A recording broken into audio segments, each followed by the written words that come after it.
What have we got to lose, fellas? Our shirts! Hello and welcome to Monkee Madness, where I review every episode of the Monkees in original broadcast order, before ranking them all whenever I've finished. Today I'm reviewing Monkees a la mode. Tell me, Mr. Jones, what do you look for in a girl? Well, it all depends what I've lost. The Monkees are selected as a fashion magazine's typical young people of the year and get an article written about them. You see, what we want to do is show what you are and the way you live. What, you want to get us arrested? The snobby editor and her photographer manufacture a refined upper-class image of the boys of frivolous socialites, which the boys seek to destroy at their own award ceremony in a cacophony of chaos. Miss Willis has turned in her story on the Monkees. It is accurate, truthful, and completely factual. Is she out to destroy us? This was a pretty good episode. The comedy of this was rather good. Necklines are plunging lower every year. This year, the V will go down to the tummy and something of a peekaboo effect. Get into the swing of fashions and have your own naval observatory. As always, I like the trademarked monkey chaos of the ending.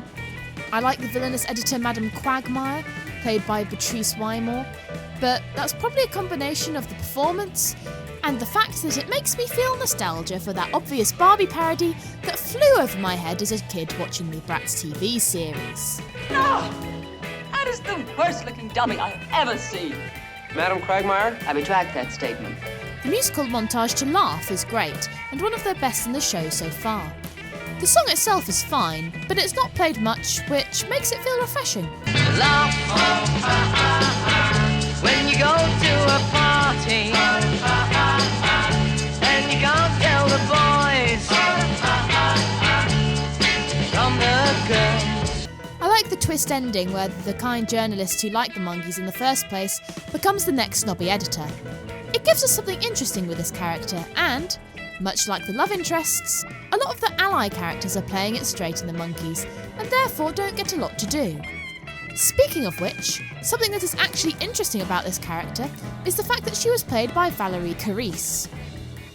You may recognise her not only from the 1960s Batman show as Catwoman's henchwoman Kitty, but from the 13 other Monkees episodes where she was either an extra or had a couple of lines, as well as appearing in the background of the Monkees movie Head. She has appeared in the most episodes aside from the Monkees themselves and David Pearl, who appeared in 21 episodes in similarly small roles. I know Pearl was an old uni friend of Michael's that ended up being good friends with Davey, but I'm honestly not sure about Carisse. Despite my years of fandom, I'm not that deep into Monkees history yet. All men must have someone who would never take for granted all the pleasures and the fun.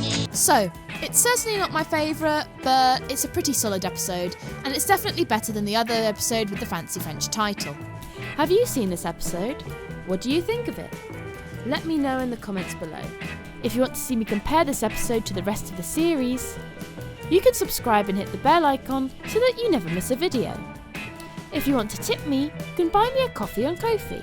If you want to see the episode where the Monkees go up against the evil version of Mr. Tumble, you can watch my last Monkee Madness episode here. See you soon! Did you recognize me? I'm Mickey Dolenz. He's nothing but a dirty, lousy, rotten... You say that, I'll punch you in the mouth.